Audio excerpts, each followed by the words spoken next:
Hello guys, welcome back again. Last video में मैंने आपको तीन बहुत ही इंपॉर्टेंट चीज बताई थी, राइट? तीन बहुत ही ज्यादा इंपॉर्टेंट चीजों के बारे में हमने बात की थी। That was subject, verb and object. That was subject, verb and object, right? तो देखिए, बेसिकली हमें लैंग्वेज में पढ़ना क्या क्या होता है? Noun, pronoun, adjective, article, tenses, adverb, conjunctions, active, passive, prepositions and narrations। यही पार्ट ऑफ स्पीच है जो हमको इंग्लिश में पढ़ना होता है, राइट? लेकिन आज हम आपको ये बताएंगे कि इनको पहचानना कैसे है, right? To identify the part of speech. For example, अगर मैं कहती हूँ कम इन, और फिर मैंने कहा the students are sitting in the class. तो गाइज, मे आई नो इन दोनों सेंटेंसेस की अगर मैं बात करूं तो क्या कॉमन है इन दोनों में? तो आप कहेंगे मैम इन कॉमन है इन दोनों में। करेक्ट है, इंडीड इन कॉमन है, राइट? स्पेलिंग सेम है, आई एन। स्पेलिंग सेम है, ध्यान से देखिए, आई एन। बट इन दोनों का फंक्शन अलग अलग है, और जैसे फंक्शन अलग अलग है तो वैसे ही इनका नाम भी अलग अलग है, राइट? अगर मैं कहूँ कम इन, तो यहाँ पे जो ये इन है वो एडवर्ब का काम कर रहा है, और यहाँ पे जो इन है वो प्रेपोजिशन का काम कर रहा है। किसका काम कर रहा है? प्रेपोजिशन का। तो देखिए, आई एंड स्पेलिंग सेम है, प्रोनाउंसिएशन भी सेम है, लेकिन दोनों का फंक्शन अलग अलग है, और जैसे फंक्शन अलग अलग हुआ वैसे ही दोनों का नाम बदल गया, दोनों का पार्ट ऑफ स्पीच बदल गया, राइट? तो आज हम कुछ ऐसी ही चीजों के बारे में बात करते हैं। देखिए, अगर मैं नाउन या प्रोनाउन की बात करती हूं तो ये दोनों तो एक ही चीज है, राइट? ये दोनों एक ही चीज है, क्योंकि प्रोनाउन काम क्या करता है? प्रोनाउन उस नाउन के रिपीटिशन को रोकता है, और रिपीटिशन को रोकने का काम वो करता क्यों है? देखिए, for example, if you are reading an article, right? अगर आप एक आर्टिकल पढ़ रहे हैं, तो अगर आप कुछ पढ़ रहे हैं और एक ही वर्ड आपको बार बार रिपीटिशन में मिलता है, तो ऑब्वियस सी बात है आप लोग भी इरिटेट हो जाते हो कि यार ये बार बार क्यों पढ़ना पड़ रहा है मुझे, right? It's a human nature, कोई भी चीज रिपीटिशन में पसंद नहीं आती ना लोगों को। तो देखिए, उस रिपीटिशन को प्रोनाउन ने रोका to make the contents more attractive for reader, right? तो अगर मैं कहती हूं he is having his breakfast, he is having his breakfast, right? देखिए, स्पेलिंग में FAST आता है, but it is first, breakfast, right? अब हम बात करते हैं सब्जेक्ट, वर्ब एंड ऑब्जेक्ट की। Who is having breakfast? आप कहेंगे ही इज हैविंग ब्रेकफास्ट, ठीक है? तो यहाँ पे ही जो है उसने हु का आंसर किया, दैट मीन्स ये 100% हमारे सेंटेंस का सब्जेक्ट हुआ। और दूसरे तरीके से देखें तो इज ही के लिए आया है, अगर मैं यहाँ आई कर दूं तो वहां एम हो जाएगा, यू कर दूं तो यहाँ आर हो जाएगा। इट मीन्स जो ये वर्ब वेरिएट कर रही है, ये सब्जेक्ट के अकॉर्डिंग वेरिएट कर रही है, ही के अकॉर्डिंग कर रही है। इट मीन्स ही आपका सब्जेक्ट हुआ, राइट? ये आपकी हेल्पिंग वर्ब हुई, क्योंकि इस को देखकर इस आईएनजी ने यहाँ पे अपनी जगह बनाई। दैट मीन्स ये आपका मेन वर्ब हुआ, राइट? अब हम सब्जेक्ट की बात करते हैं, तो दुनिया के अंदर, आई रिपीट, दुनिया के अंदर दो ही ऐसी चीजें हैं जो सब्जेक्ट की जगह पर बैठ सकती हैं। दैट इज आपका नाउन या pronoun, that is your noun and pronoun. And as I told you earlier, दोनों एक ही बात होती है। क्या होती है? दोनों का फंक्शन एक ही होता है, राइट? अब अगर मैं नाउन की डेफिनेशन आपसे पूछूं तो हमने पढ़ा है noun is the name of place, thing, animal. ना ना ना ना, वो सब आपको छोड़ना है, ठीक है? अगर आपसे कोई पूछे व्हाट इज नाउन, तो आपको एक ही चीज बतानी है, name of anything in this world is noun. किसी भी चीज का नाम जिसको हम उसके नाम से जानते हैं, पहचानते हैं, वो क्या हो जाता है? वो नाउन हो जाता है, राइट? प्रोनाउन उसकी रिपीटिशन को जो रोकता है वो प्रोनाउन होता है, राइट? तो नाउन और प्रोनाउन ही दुनिया में सब्जेक्ट की जगह बैठते हैं, और ऑब्जेक्ट की जगह पर भी एक नाउन या प्रोनाउन ही बैठता है, एक नाउन या प्रोनाउन बैठता है, ठीक है? अगर हम इन दोनों की बात करें तो सब्जेक्ट और ऑब्जेक्ट बनने का काम नाउन या प्रोनाउन करता है, करता है, नाउन या प्रोनाउन, राइट? ये चीज आपको समझनी है। अब हम एडजेक्टिव्स के बारे में बात करते हैं। तो देखिए एडजेक्टिव, अगर हम हिंदी की बात करें तो हिंदी और इंग्लिश का आपस में कोई भी लेना देना नहीं होता, है ना। लोग कहते हैं कि हम हिंदी में ट्रांसलेट कर लेते हैं तो हमारे लिए इंग्लिश इजी हो जाएगी, वो सिर्फ एक जुगाड़ लगाना होता है, राइट? वरना हिंदी और इंग्लिश का आपस में कोई लेना देना नहीं होता। फॉर एग्जाम्पल, अगर मैं कह रही हूँ मैं आप लोगों के सामने खड़ी, ठीक है, अब हिंदी तो कहती है जहां पे ह हूँ आ गया वहां पे आप सिंपल प्रेजेंट टेंस का बात करते हो, है ना, सिंपल प्रेजेंट टेंस की बात करते हो।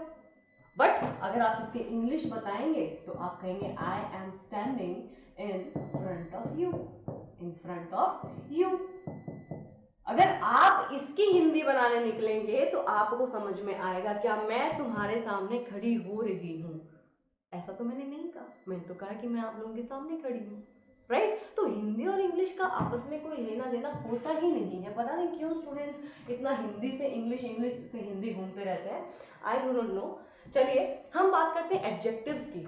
तो हिंदी ने हमारी बहुत अच्छी एक डेफिनेशन दी है, विशेषता। विशेषता इज क्वाइट पॉजिटिव वर्ड, है ना। तो विशेषता क्या होता है? कुछ नहीं। अगर मैं कह रही हूँ ही इज फैट, तो क्या किसी का मोटा होना किसी की विशेषता हो सकती है?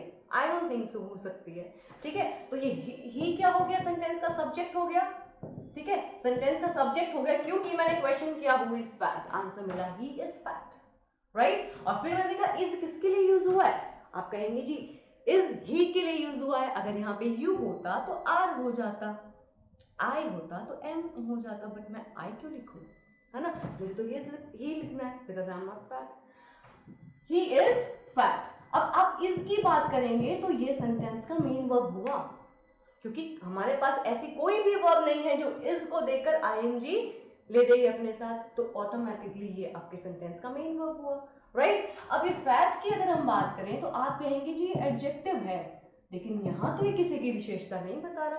तो आप लोगों ने गलत पढ़ा है, गलत सुना है, इसलिए आप गलत लिखते हैं, ठीक है। फैट, आपको एक सिंपल सी डेफिनेशन याद रखनी है। वो वर्ड्स, क्या कहा मैंने, आई रिपीट, वो वर्ड जो हमारे नाउन या प्रोनाउन के मीनिंग में कुछ ऐड करते हैं वो हमारे एडजेक्टिव्स होते हैं। अब इस फैट ने एडिशनल इंफॉर्मेशन दी ही के बारे में, इट मींस ये एडजेक्टिव हो जाएगा। क्या हो जाएगा? एडजेक्टिव। क्या हो जाएगा?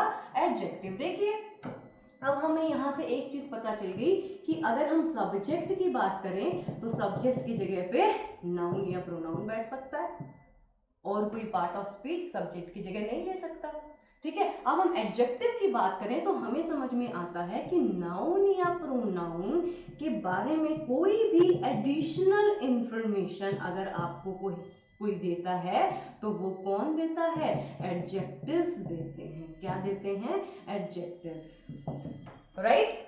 और एडजेक्टिव को मैंने इस डेफिनेशन से क्यों बोला, क्योंकि बहुत सारी चीजें हैं हमारी ग्रामर के अंदर जो हमको किसी की विशेषता, क्वालिटी, क्वांटिटी नहीं बताती, बट फिर भी वो एडजेक्टिव्स होती हैं। फॉर एग्जाम्पल इफ आई से, अगर मैं आप लोगों के सामने एग्जाम्पल लिखूं, मैंने कहा I saw a molten chocolate, I saw a molten chocolate. तो देखिए, आइए, मैंने कहा I who saw a molten chocolate, आप कहेंगे आई, तो ये हु का आंसर दे रहा है, इट मींस ये 100% मेरे सेंटेंस का सब्जेक्ट हुआ, है ना। और सब्जेक्ट हुआ तो ये प्रोनाउन हुआ, क्योंकि मैंने आपको बताया है सब्जेक्ट की जगह पे या तो नाउन बैठ सकता है या फिर प्रोनाउन बैठ सकता है, ठीक है। फिर मैंने कहा सॉ आपका मेन वर्ब हुआ, दैट मींस ये आपका मेन एक्शन है, तो ये मेन वर्ब हुआ। अब मैंने कहा आई सॉ, सामने से क्वेश्चन आएगा व्हाट यू सॉ, तो ये मेन वर्ब के अंदर ट्रांजिटिव वर्ब है क्योंकि ये ऑब्जेक्ट की डिमांड कर रही है, राइट? फिर मैंने कहा I saw a molten chocolate, I saw what? A molten chocolate, it means ये ऑब्जेक्ट का काम कर रहा है। ऑब्जेक्ट का काम तो सिर्फ एक नाउन कर सकता है, राइट? क्या कर सकता है? एक नाउन, और प्रोनाउन ही तो ऑब्जेक्ट का काम कर सकते हैं। तो ऑब्जेक्ट बना चॉकलेट, और देखिए एक आर्टिकल और एक ऑब्जेक्ट मतलब एक आर्टिकल और एक नाउन के बीच में हमेशा एक एडजेक्टिव ही बैठ सकता है। दैट मीन्स ये मोल्टन क्या हो गया, आपका एडजेक्टिव हो गया। ठीक है, क्या हो गया, एडजेक्टिव हो गया। देखिए ये आर्टिकल आया नाउन के लिए, क्योंकि आर्टिकल कहता है कि जिस सेंटेंस में एक नाउन है जो सिंगुलर है और जो काउंटेबल है, वहां पे मुझे आपको यूज करना ही होगा। अगर मैं आपको एक सेंटेंस लिख कर देती हूं, मैंने कहा टीचर इज टीचिंग, ठीक है, आपने कहा टीचर इज टीचिंग, कोई दिक्कत नहीं है इस सेंटेंस में, है ना, टीचर है, इसकी वजह से टीचिंग ing लगाया हुआ है, कोई दिक्कत नहीं है। लेकिन एक सबसे बड़ी दिक्कत क्या है कि जब ये आपका टीचर एक नाउन है जो सिंगुलर है और सिंगुलर के साथ साथ काउंटेबल भी है, तो आप इसके साथ आर्टिकल जरूर प्लेस करेंगे। क्या करेंगे, जरूर आपको यूज करना पड़ेगा टीचर के साथ आर्टिकल, क्योंकि ये जो मेरा नाउन है वो सिंगुलर भी है, काउंटेबल भी है और नाउन तो है ही, राइट। तो यहाँ पे जो आर्टिकल आया उसने देखा सेंटेंस में कहीं पे भी हो, लेकिन मेरा नाउन होना चाहिए जो सिंगुलर होगा और काउंटेबल होगा। तो चॉकलेट देखिए ऑब्जेक्ट है, तो ऑब्जेक्ट के अंदर नाउन है और नाउन के अंदर एक सिंगुलर काउंटेबल नाउन है, that's why article a used for chocolate, right. अब मोल्टन जो है, देखो मैंने कहा I saw chocolate, sentence is meaningful, adjective के बिना सेंटेंस मीनिंगलेस नहीं हो सकता। एडजेक्टिव तो सिर्फ एक एडिशनल इंफॉर्मेशन देने का काम करता है सेंटेंस में। क्या करता है, एक ऐसी इंफॉर्मेशन नाउन या प्रोनाउन के बीच में जो राइटर ने ऐड करनी होती है। जैसे मैंने कहा आई सॉ अ मॉल्टन चॉकलेट, तो इस मॉल्टन ने इस चॉकलेट के अंदर एक एडिशनल इंफॉर्मेशन दी, पिघली हुई चॉकलेट, राइट। तो आर्टिकल और नाउन के बीच में, आर्टिकल और नाउन के बीच में एक ही चीज को जगह है, वो है एडजेक्टिव्स। आर्टिकल और नाउन के बीच में हमेशा एक एडजेक्टिव ही आ सकता है, और वो एडजेक्टिव जरूरी नहीं है ब्यूटीफुल, लॉन्ग, हेल्दी, यही सब एडजेक्टिव्स होते हैं। एक एडिशनल इंफॉर्मेशन, एक नाउन या प्रोनाउन के मीनिंग में कुछ भी एडिशनल इंफॉर्मेशन देने वाला वर्ड हमारा एडजेक्टिव होता है, ठीक है। चाहे वो किसी की क्वालिटी बताए या फिर वो किसी की क्वांटिटी बताए, कुछ भी हो, एक एडिशनल इंफॉर्मेशन देने वाला वर्ड हमेशा एक एडजेक्टिव होता है, राइट। तो मैंने आज 3 चीजों की बात की है, नाउन, प्रोनाउन और एडजेक्टिव्स। नाउन, प्रोनाउन और एडजेक्टिव, राइट। तो देखो अगर मैं बोलूं व्हाट इज नाउन, तो आप कहेंगे name of anything in this world is noun, right. Pronoun और नाउन इक्विवेलेंट होता है, क्योंकि प्रोनाउन सिर्फ नाउन की रिपीटिशन को रोकता है, ठीक है। और एक सब्जेक्ट और ऑब्जेक्ट बनने का काम सिर्फ नाउन या प्रोनाउन कर सकता है, और कोई भी पार्ट ऑफ स्पीच सब्जेक्ट या ऑब्जेक्ट नहीं बनता। एडजेक्टिव्स क्या होते हैं, जो नाउन या प्रोनाउन के बारे में कोई भी एडिशनल इंफॉर्मेशन देंगे, वो आपके एडजेक्टिव्स होंगे, ठीक है। आगे हम बात करेंगे हर पार्ट ऑफ स्पीच की। टिल देन आप प्रैक्टिस करते रहिए। Thank you so much.